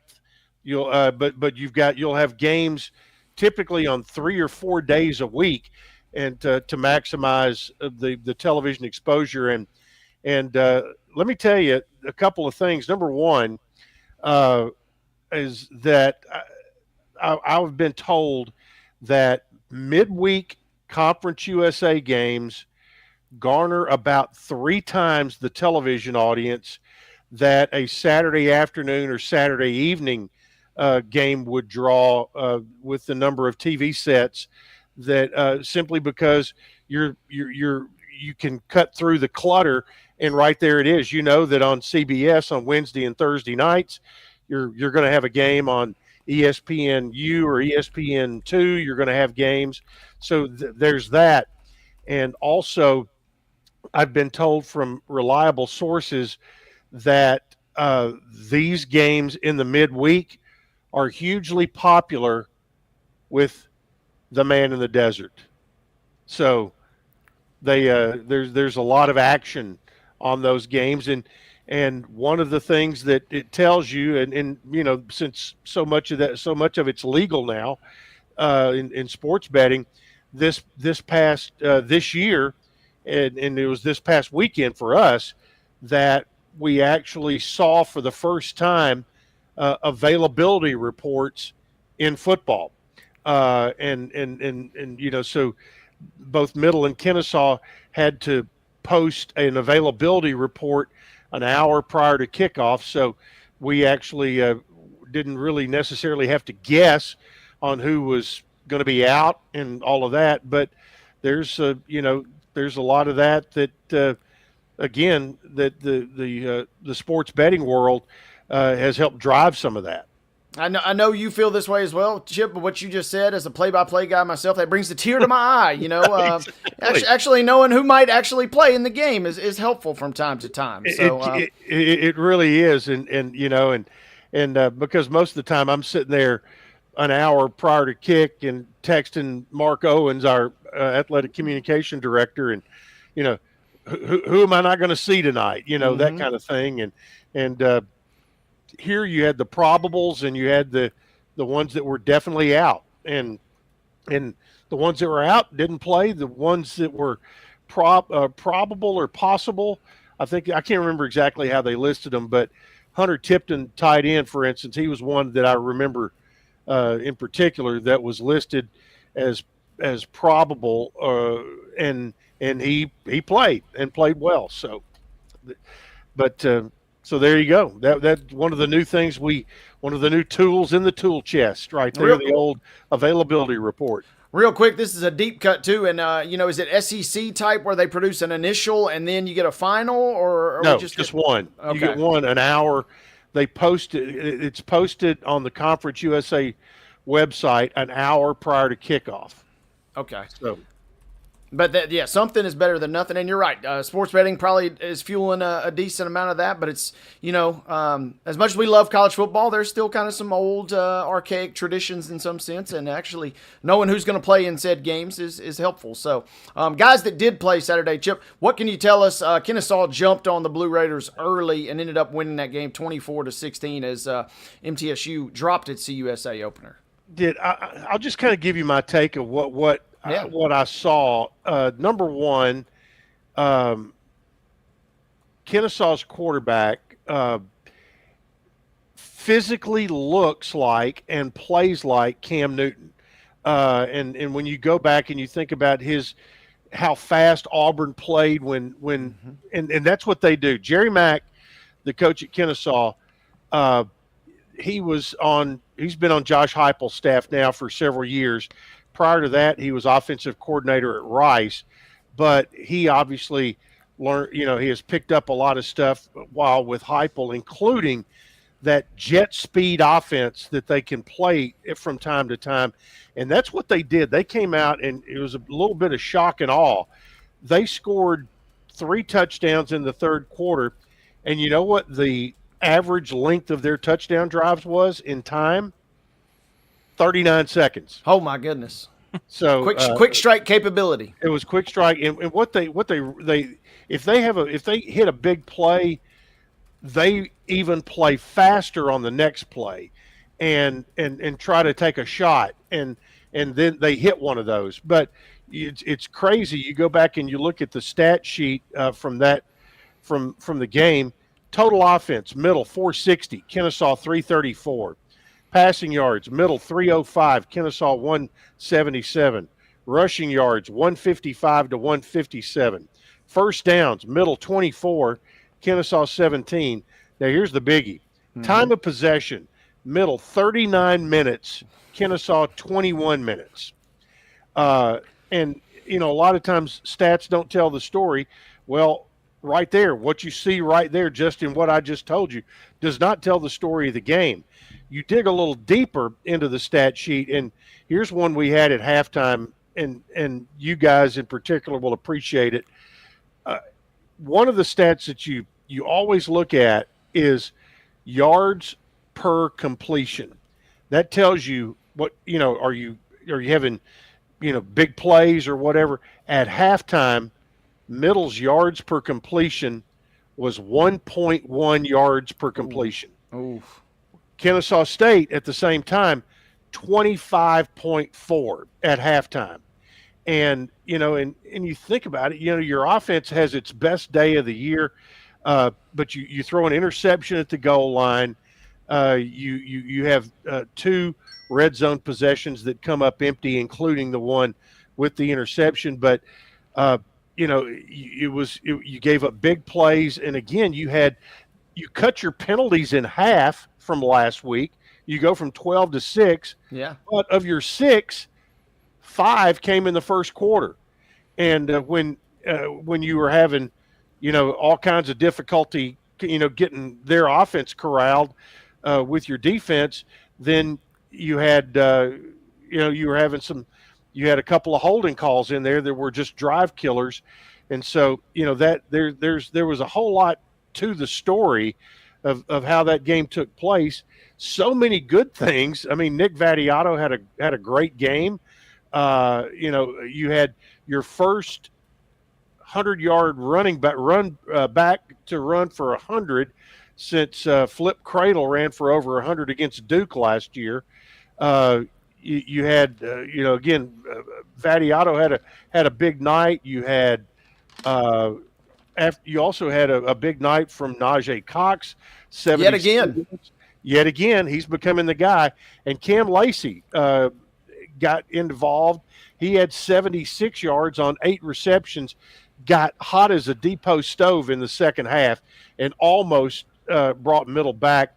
Middle had the ball down 5 in the early fourth quarter, didn't score, and then Kennesaw came back down, kicked a field goal to put them up 8, and that's when Middle still got the ball back again with a chance to tie it, and that's when the interception at the goal line happened. So there were a lot of, there was some drama in the football game, but one of the real interesting, inside football kind of deals was Derek Mason decided to bring Bodie Reeder, the offensive coordinator, down from the booth to the field, and he felt like that it worked out well, and the numbers don't lie. I mean, the numbers bear that out, that Middle had nearly 500 yards of offense. He just thought that getting Bodie down and to be able to talk to the offensive line and also to be able to have an ongoing conversation with his quarterback when he was not in the game could be helpful. And I don't know who they put up in the booth instead, but it was could have been Cornelius Williams, could have been one of a number of different folks, but bottom line is lose by 8, and right now you're sitting at 1-3. Chip, this one was kind of almost the exact opposite of the Marshall game. Marshall, they, it was close the whole game, and then Marshall kind of pulled it away late. Against Kennesaw, they trailed big early and, made it a game toward the end. What do you think is preventing MTSU right now from putting a full 4 quarters together? Untimely penalties and giving up explosive plays. I think and I don't have the number in front of me, if you look at explosive plays for and against, I think right now you're going to see that the number against is going to be much higher than the number that Middle has made themselves with offensively. I think to be able to eliminate some of that, I think back a couple of weeks ago, you had Marshall in a 3rd and 23 and give up a first down on a penalty. You had the penalty against Marshall on the punt where you're up 7, and then you get a leaping call on a punt, but you were going to get the ball back up 7, and what that penalty did, it gave Marshall the football almost in the red zone. They go ahead and score, tie it up, and then score 2 more. There have been mistakes, whether it be penalty or whether it be giving up a big play, that have just taken away momentum from time to time. So I think those 2 things in particular are where they need to be, because you look at what they were doing offensively. They had 10 different receivers catch passes this past weekend. The previous 2 weeks, you had 7 different receivers catch passes. So they're doing a lot of good things. They've just got to quit making some mental errors, and it's coming down to 3 or 4 plays a game are making the difference in winning and losing. And you need to make winning plays on those instead of plays that put you behind the 8 ball. And the offense has only scored more than 16 points, one game all year, and it was last week against Marshall. Is that a communication thing? And what do you think's been preventing the offense from, putting up more points than they have? Coming up empty in the red zone, and it's not been necessarily from missed field goals, although we had one. You've come up short, trying to score touchdowns. You had the interception at the goal line the other day, but also just in general, giving Nick Vattiato time in the pocket to throw downfield. And again, you go back to that stat I was mentioning, yards per completion, where you're throwing bubble screens that are getting you 2 and 3 yards because you can get them out quick, or a quick stick route, something like that. People say, well, throw the ball down the field, 25 yards. Well, you've got to have time for receivers to get down the field and be able to do that. So, it all comes back to blocking and tackling, and it's not tackling guys who are making big plays by the opposition. And it's coming back to not blocking well enough to give your quarterback time to make more big plays on the offensive side. So, they're a work in progress. There's no question they are way better on September 30th than they were on August 30th. No question about that.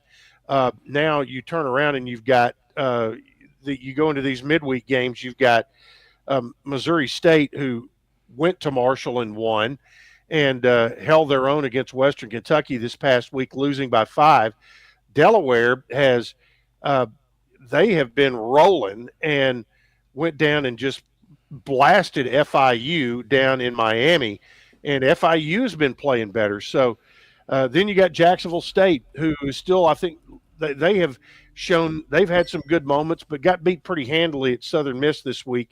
So those are your three matchups coming up in October, and you've got a mini open date this week, and then you've got a full open date coming up after the Missouri State game, and then you've got a mini open date on the backside of all this. You play 3 games in a span of basically 5 weeks, and that's how it all plays out, to where nobody really has to turn around and play on 5 days rest, something like that. Talking with Chip Walters, the MTSU Blue Raider voice, all things MTSU. Hey, you mentioned Kennesaw. MTSU and Kennesaw got it on in a different sport over the weekend too, did they not? They did. Volleyball, Open Conference USA play against Kennesaw, and at Alumni Gym Friday. In Conference USA this year, you're playing 2 matches against the same opponent every weekend. So, and that's how they're doing that. You play a Friday and a Saturday, and Middle won the first match 3-0. Kennesaw came back on Saturday to grab that match 4-1. But all in all, the Blue Raiders are playing off to a great start on the year. They're 1-1 in conference play, but they've been very good across the board. And part of this roster that Coach Alexa Keckler had to put together has 16 new players on it. So the transfer portal is not just for football and basketball. Freshman outside hitter Reagan Durbin was named Conference USA Freshman of the Week. It's her first weekly award of her career, and the first time that a Blue Raider's taken home a volleyball conference award this week. She led Middle both offensively and defensively with 13 kills and had 19 digs. And her 19 dig match is now tied in the top 3 performances in Conference USA this year. So she's having a really good year. She's in the top 5 in kills per set and digs per set. So she's one of those young players who is getting Middle off to a really good start here, and they're playing with a lot of confidence. And this weekend they'll go on the road and down to Jacksonville, Alabama for 2 more conference matches. And the thing about Middle's record right now, they're well over 500, is they've been playing well away from home as well as playing well at home. So, you split your first week. You'd like to go down and steal both this weekend, but really and truly, if you can go and split a 2-match weekend on the road, you'll take that and then come back home. Chip, there's 5 teams tied for first place in the conference volleyball standings right now. I don't know how deep your conference USA volleyball knowledge goes, but obviously Western Kentucky's dominated the league for a long time. They're always nationally ranked, it feels like. Do you think that this is a year that somebody can maybe even challenge Western for that top spot? Well, looking at those standings, obviously Western Kentucky's right there. Liberty, you just don't know how good they are. I'm not sure that UTEP is going to have the staying power, even though they're 12-2 overall. Liberty's 14-1. New Mexico State and FIU, I mean, they right now could be fool's gold. They're both 2-0, but they're both about 500 overall. Middle is, Middle, I don't think they have any illusions they're going to win the league this year, but, they could make it to the semis somewhere if they get the right draw. And Middle has an overall record very similar to New Mexico State and FIU. It's going to be Western, Liberty, and UTEP, but probably I would say Western and Liberty would be the most likely 2 to wind up in the championship. And if somebody might have a chance to to beat Western this year. We'll have to see. But right now, you got 3 teams off with great records in the early going. Talking with Chip Walters, all things Blue Raiders. Chip, before we kind of get you out of here, what else is going on? We always like to get an update on soccer, who's been playing really well thus far, and seems like they're up to it again. Yeah, they went north and got a draw on the road, 1-1 at Western Kentucky, and so they, they're looking at getting the conference race underway. They will now go to Sam Houston on Thursday, and so they'll play down there, and they've been fairly decent on the road as well. The other thing I wanted to make mention of, when we talked last week, the men's golf team was in the midst of the Sandestin invite down in Florida. Well, Middle ended up winning the whole thing. They, in 3 rounds, 20 under par, 832 to capture the championship by 4 strokes over Austin Peay and Louisiana Monroe. And also Carter Manath had kind of a historic performance.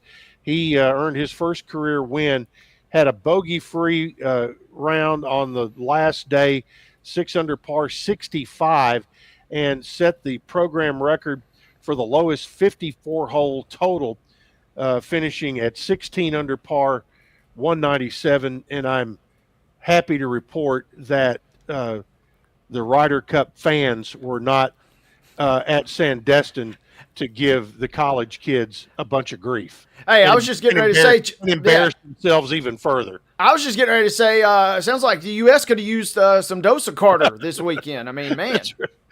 That's right. Well, the Blue Raiders had a good weekend, and they're off to a good start this year. And you use the fall. We've talked about this. You use your fall to kind of get ready for your spring season, which is when you play your conference tournament, and that's what gets you into the NCAA is.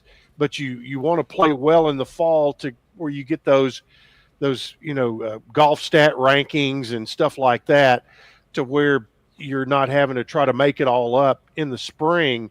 But if you go out and win your tournament, you're going to get in anyway.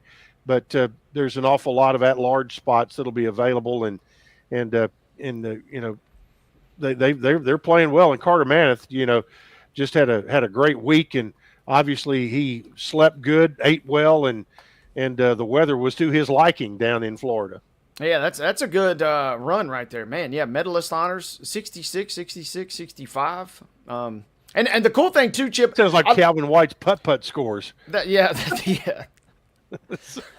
All right, that got me. I'm not gonna lie, I was not prepared for that one, but that does get me. The other thing too, Chip, I'm always fascinated. I love college golf for this reason, because it's one thing, outside of an individual that obviously goes on and competes at a national tournament in that level. As far as having a team, I mean, it's basically a mini Ryder Cups in the sense that everybody has to be dialed in, or if one weak link is not there, it can blow the whole thing up. Yeah, absolutely. We have one person that is playing like me out there, then you have no shot. And you're right. It is kind of a Ryder Cup, but not. It's not just against one other team. Right.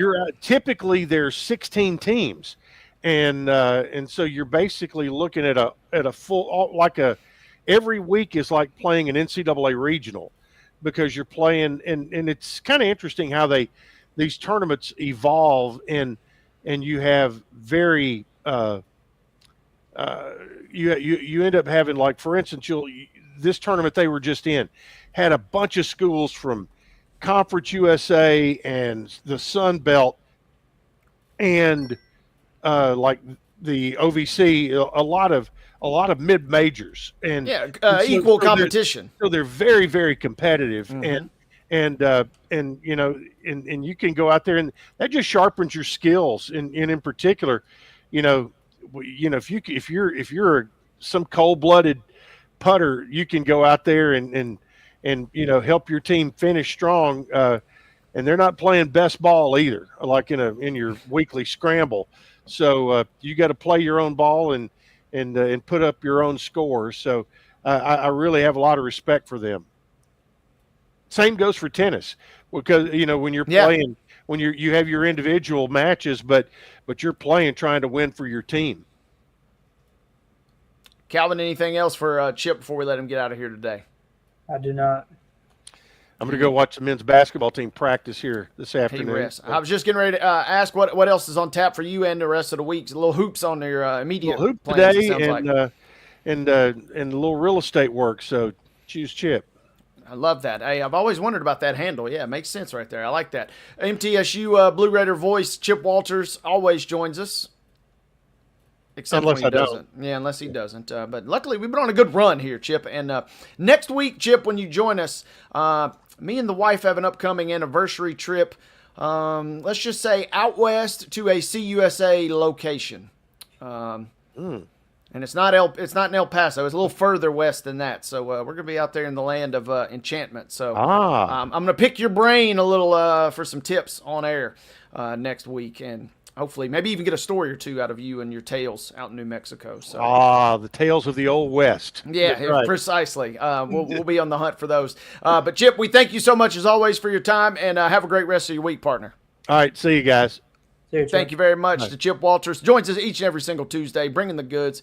Calvin, I was glad that he kind of painted the picture more for the football score from this weekend, because I'll be honest, I just saw the final and didn't really get a chance to watch any of it, didn't really keep tabs on it. It's kind of just where I'm at with the fandom, unfortunately, at the moment. But you see that and you're like, well, lost, CUSA opener, second year CUSA school, not good, right? But I mean, it sounds, at least, I could see and I appreciated where Chip was going with that. It sounds like there was a little more to the story. Yeah, and it's not as frustrating for me because I'm not as involved with my school fandom as other people probably. But when I was covering the team for the student newspaper, some of the stuff that Chip talks about in regards to the games over the last couple of weeks, it's a lot of the same problems that were costing them games when Rick Stockstill was still there. Penalties, giving up big plays and stuff like that. And that's with two entirely different rosters over the last 2 years under Derek Mason. And so Chip's given us a little bit of an idea, but I don't know what they need to do to, pull out some wins. And, even though they only lost by a score last week, the way Chip made it sound, it didn't sound all that competitive anyway. Yeah, I mean, at least had a shot toward the end. But yeah, when I saw Kennesaw State, Calvin, I found this part interesting. I was looking while he was mentioning Western Kentucky and Delaware. That's a big game. Delaware is not eligible for the championship this year, but they might be one of those classic teams. We see that in college basketball sometimes, right, where they win the league, but they're not eligible for the bid. But they're a massive success thus far in their first CUSA. But I'm going through the standings, and Vegas had Liberty listed like maybe fourth best odds at still plus 1,000. I had not kept tabs on Liberty. I'm not going to lie. I don't usually check into much of their stuff unless they're in a big spot. They're 1-4, partner, and they got trounced by James Madison a couple weeks ago. Old Dominion beat them. The Vegas is still believing in them, but I found it fascinating and kind of shocking that Liberty's 1-4, lost 4 in a row, and 0-1 in Conference USA. Yeah, they lost their quarterback Caden Salter to the Buffs out in Colorado. Caden Salter had been one of the premier quarterbacks in the league over the last couple of years, and the last couple of years they had been right there at the top of the league with Western and Jacksonville State and teams like that. So usually using your starting quarterback who has experience will, it usually doesn't take you from the top to 1-4, but it usually impacts you pretty good. Yeah, and I guess that's maybe where I was going with that is just wasn't prepared to see kind of that jarring, and maybe, they dropped an early one in Conference USA play to Jacksonville State down on the road, so who knows? Maybe they'll turn it around. Maybe Middle will turn around. Chip mentioned They got games coming up versus Missouri State. Got to go to Delaware. That'll be a tough trip, though. But they got a couple shots here to maybe turn things around. So good stuff from Chip Walters, as always. The Blue Raider voice joining us each and every single Tuesday. Quick timeout. When Calvin and I come back, we'll see if we got an update on our Cubs and Padres game that's in action. We'll also dip into the grab bag. A lot of goodies in that grab bag here as hour number 2 of Main Street Sports Today rolls right along.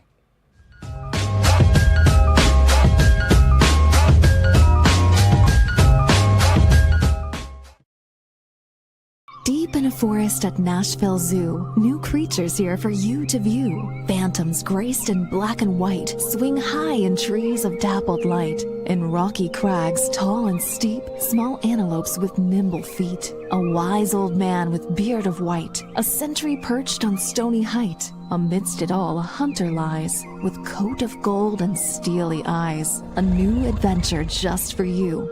Leopard Forest at Nashville Zoo. Open now.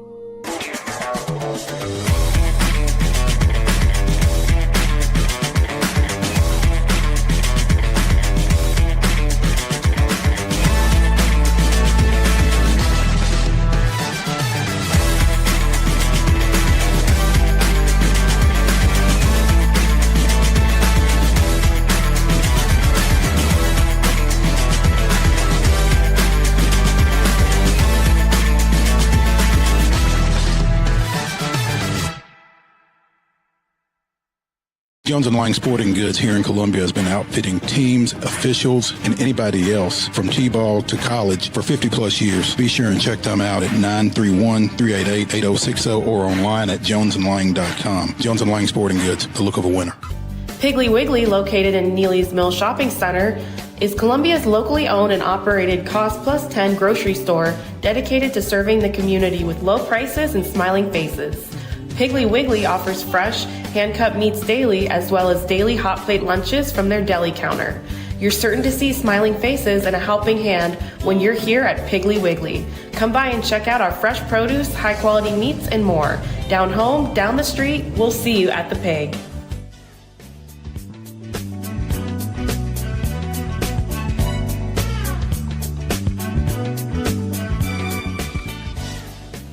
Rocking and rolling here, hour number 2 of Main Street Sports Today, where we are presented, as always, by our friends at the Tennessee Orthopedic Alliance of Columbia. I'm Wade Neely, sitting in the saddle alongside Calvin White. Our producer making the magic happen is the one and only Mark Rogers. We told you guys earlier that one MLB game has gone final for today. The Cubs have picked themselves up off the deck, Calvin, after trailing as early as the second inning. Chicago with a little bit of big fly taken to their advantage as Suzuki and Kelly have both homered. Back-to-back home runs, as a matter of fact, in the bottom of the 5th. And the Cubs now scratching ahead 2-1 in that game that's entering the 6th. Yeah, they were one of the best teams in baseball all season long. And hopefully this game is as good as Cleveland-Detroit was earlier. I think a lot of people would, like a little bit more runs than a 2-1 game, but I've always been a big fan of the pitcher's duel.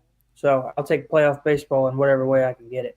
Yep, I'm with you, Calvin, as we got, again, 2.5 really, or 2.5 for Calvin and I, but got a lot of baseball on the tap. 4 full games on the schedule today. Calvin, we kind of start our grab bag. Let's go preps to pros. And I got 2 high school stories I want to get into if we got time. But let's start close to home. It kind of really is sinking in. We're on the back half of the high school football season, and I kind of wanted to pivot or twist this question I ask you every week a little bit, though. Who's been your one biggest surprise team thus far? Kind of maybe shed some light on them. And then also, Mr. Football will be creeping up on us soon. Do you got any hopefuls out of your coverage area? In terms of surprising teams, I've got one in a negative way and one in a good way. In a negative way, it's probably Rossview.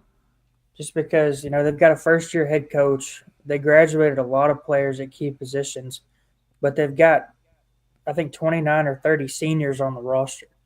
And so they're 2-4 right now. They've won their last 2. But, I don't hold it against them as much because their first 4 games were against Springfield, Clarksville, Kirkwood, and Hendersonville. And so they started 0-4, but they've been playing a lot better over the last couple of weeks. But I didn't expect them to pick up right where they left off from last year when they finished 8-3 and made the playoffs. But I expected them to be a little bit better. They're kind of getting to the level that I thought they'd be at. But in terms of a team that is really good, it's probably Springfield, and that's probably going to sound surprising when you talk about a team that made a run to the 5A semifinals last year. Yeah. But they graduated 9 players on defense, only brought back 2 starters, and only brought back, I want to say, 5 or 6 players on offense. And so they're working with, mostly new starting units on both sides, and they're a couple plays away from being 6-0. They lost their first game of the year last week against Pearl Cone in their first region matchup. And so it's not looking right now like Springfield's going to win that region, but I think they're going to win out just because that region isn't the greatest. I think they'll finish 9-1, and they're going to be a real problem for whoever they see in the playoffs. It is, I've been keeping tabs on them, and they've impressed me from afar for a team that, has not had a chance to look at them up close. That's going to be an interesting region. I did, get a look at Liberty Creek earlier in the year, and, they're sitting there tied with Pearl Cone, a top class, the 4A in Region 6 there. So I'm kind of curious to see. But, yeah, man, it just dawned on me the other day, man. There's only a handful of weeks left as we creep toward the finish line here. Hey, Calvin, one other story. I told you we had one local kind of, or one high school bit of chatter there locally. What if I told you that a team in Ohio has now won 70 straight games, the nation's longest winning streak? Sounds pretty impressive, right? Yeah, 70 games.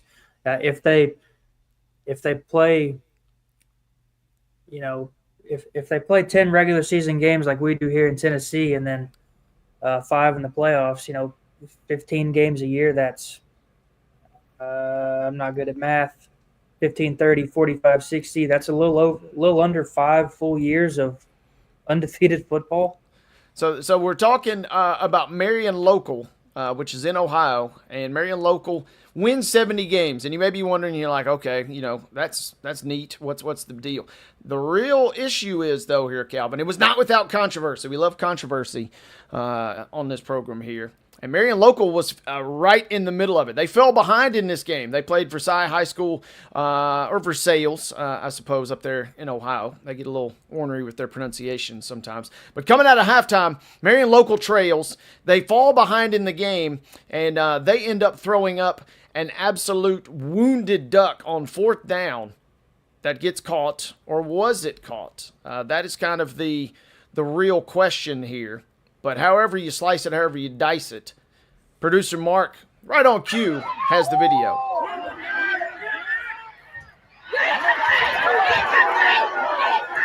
So Marion Local's in the purple and gold there.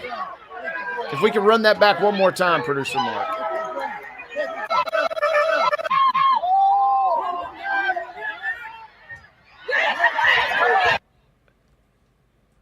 And tough to see, kind of, obviously from the angle and where we're at, but immediately the Versailles players run in, say that was not a catch. The ball was kind of trapped as Marion Local's receiver goes to the ground. 2 things I found most fascinating, though, on this clip, Calvin. Number one, the officials are wearing shorts. That's kind of most of the games I'm covering. That's reserved for middle school and preseason only. So I kind of got some questions there. And then number 2, amongst all of those officials, it didn't look like anybody was in any real position or had any confidence to call that a catch. So if you are not confident, I don't know how you make that call. But however you slice it, however you dice it, they award the catch. That extends the drive, obviously. Marion Local does go on to score, does go on to win. And that, ladies and gentlemen, is how they win their 70th straight ball game, not without a little controversy. Yeah, it looks like. Oh yeah, and look, I mean, great still shot right there. Yeah, it looked like he caught it initially, and then it kind of bobbled when he took it to the ground.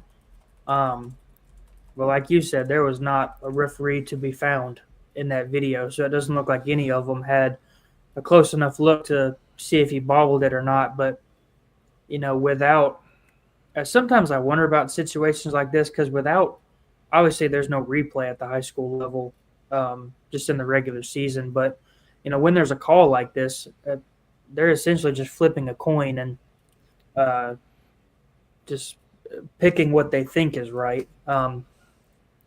Obviously, they don't have, foolproof evidence there, but, one side's going to be mad if you make one choice and the other side's going to be mad if you make the other. So they probably actually did have to flip a coin for this one. The guy just pulled out the white hat probably just pulled out the coin he used for the coin toss. And yeah. I mean, it's kind of almost movie scene-esque, right? Where, it's like, hey, Chief, they're going for win number 70 in a row here. And it's like, yeah, bring it in. That was a catch. So shout out to Marion Local.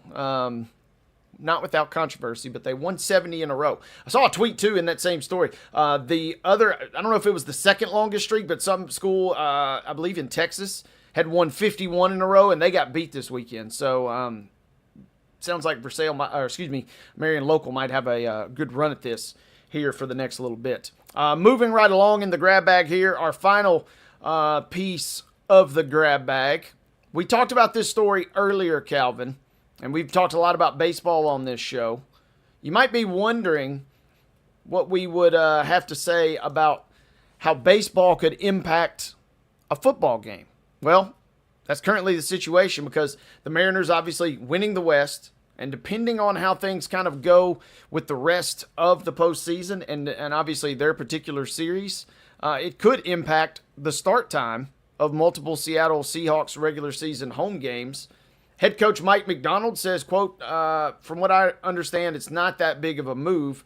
We would just adjust our morning schedule accordingly. It's really no big deal. It's actually kind of great. We're going to be forced to move. I think it'd be awesome for our city, and I think would make for a really exciting Sunday. They're talking about the Week 5 game against the Bucks, which is currently slated for a 3:05 Central kickoff, and also their Week 7 game against the Texans. Now, that one is interesting, Kevin, because it's a Monday Night Football kickoff set to begin at 9 p.m. Central Time. So, could be interesting. The football teams don't really like to get out of their rhythm, but I thought it was kind of neat, at least McDonald kind of said, hey, I think it'd be good for the city if we got to do this, so we'll kind of do whatever we got to do to make it happen. Yeah, and I think that most of the people in Seattle that aren't the Seattle Seahawks are more invested in what the Mariners are doing right now than Week 5 of the NFL. And I have no idea what the record is, but I'm pretty sure I've heard someone say that the Seahawks aren't that good this year. Is that correct? Seahawks are an interesting team. You caught me mid-sip there, Calvin. And the interesting thing with them is Thursday Night Football, you can kind of throw the records out the window. But they kind of took some names against Arizona. And after dropping their opener, they're 3-1. So I'm not prepared to anoint them as a great team just yet, but they're more than frisky, to say the least. The interesting thing, though, listeners are probably wondering, they're like, okay, we're talking about a baseball stadium and a football stadium.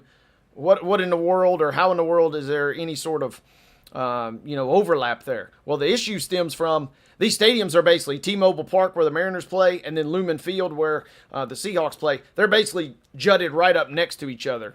So having two events at the same time is virtually impossible. They're listed as 1/10 of a mile apart. And it is not designed in any capacity to have two major events go on at the same time. So, kudos to getting out in front of it, I guess, right? Maybe somebody can get up on the roof and watch both of them. Now you're talking. Buy a ticket to the other.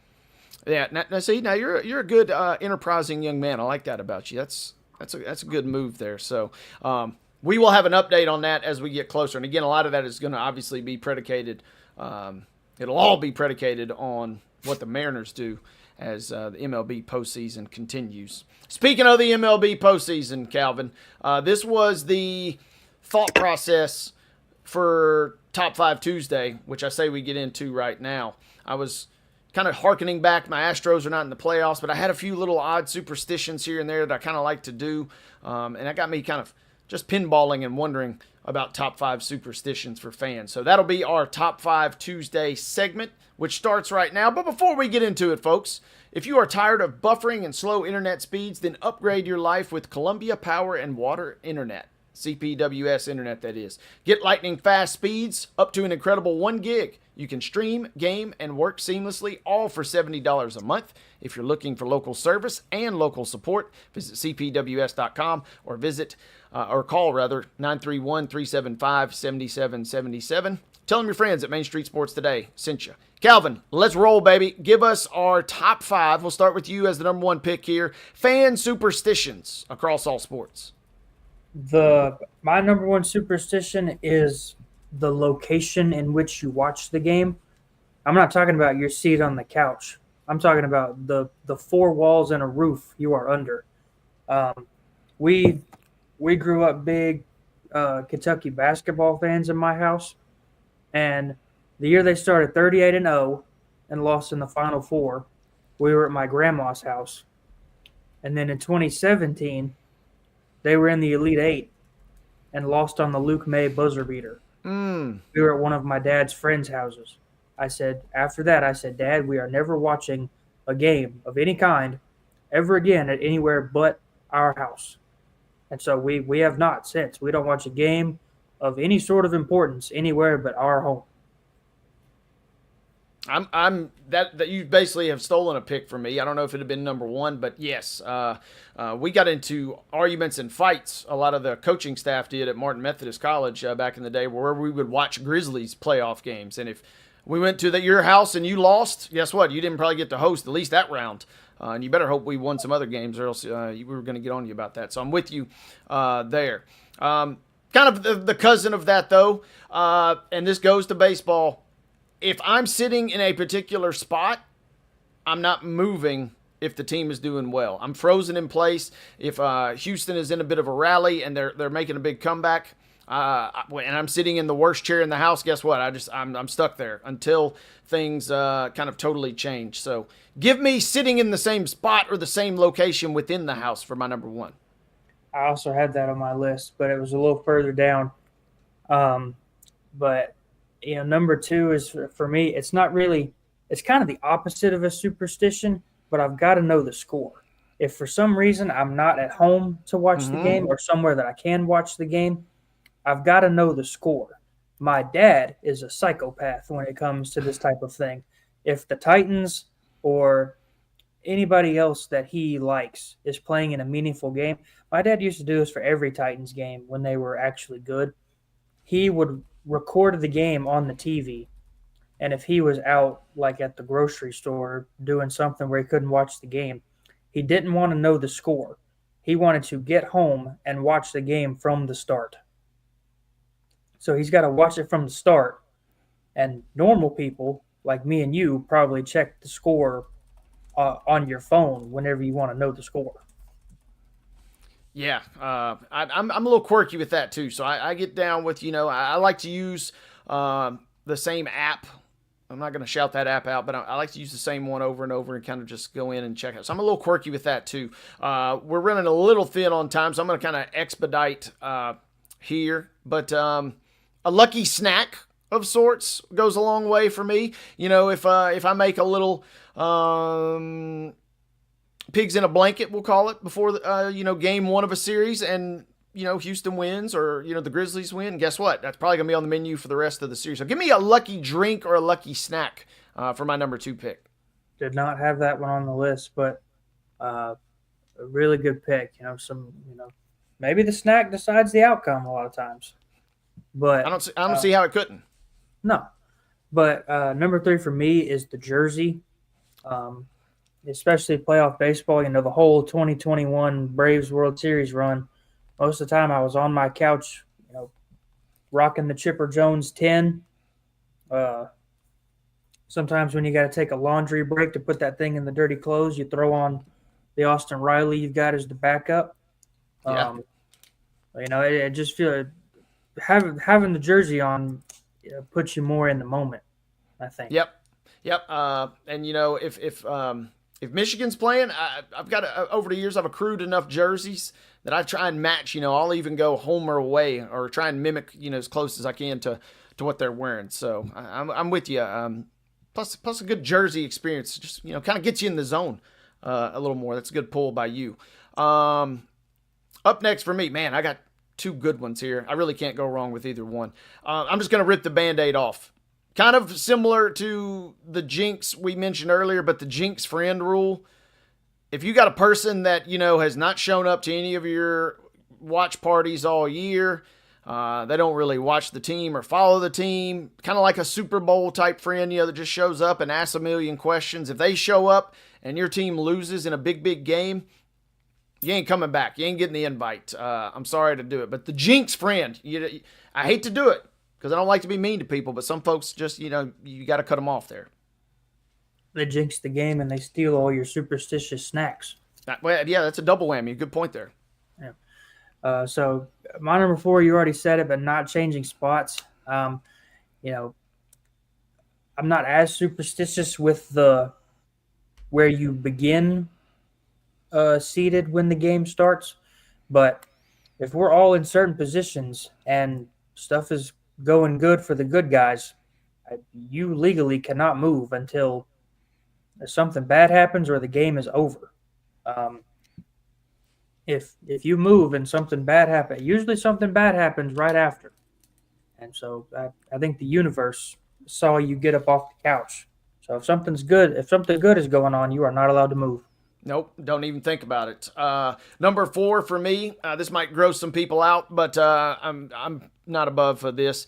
If I wear a lucky shirt, if I wear a lucky jersey, socks, shoes, whatever it is, and they win or it's a playoff series and they keep winning, guess what? I ain't washing that thing. I'm sorry. Hygiene be damned a little bit. I'm just gonna let it rip. So don't be upset, or if you smell a little something, just mind your business. Yeah. I can't say I've ever gone that far, but also in most of my lifetime, none of my teams have ever made it that far. That is my caveat too. I'm not used to prolonged postseason runs more often than not. Yeah, at least I've never seen a prolonged Titans run that wasn't the AFC Championship year, and the Braves, even as good as they've been over the last couple of years, didn't make a run until 2021. But my number 5 pick is straight up jinxing it. It's a basic one, but it's a layup. You just can't do it. If it's if it's late in the game and it's a tied game or something like that, and you're in the red zone or it looks like you're about to score, and somebody's like, "Well, all we need to do is score here." Yep. Yeah, really. We know we need to score. Don't say that. You can't just straight up jinx it. You're not allowed to blurt that out. No, get that out of here. No. My last one for me is I'm going to pay respects to the father-in-law who started the genesis of this Top 5 Tuesday. Refused to watch it all. This is not really my cup of tea, but there are some sickos out there that do this. He's a big Guardians guy. He doesn't even want to know. He said don't even text me until the day is over. He wants to read it in the newspaper basically tomorrow. So don't watch it all is his strategy. Mike Modick, we love you, bro, but So Top 5 Tuesday, thanks to our friends at Columbia Power and Water, and that will be a bow on this show. Calvin and David Wilson back in the saddle tomorrow. We will see you next time here on Main Street Sports Today. Enjoy your Tuesday.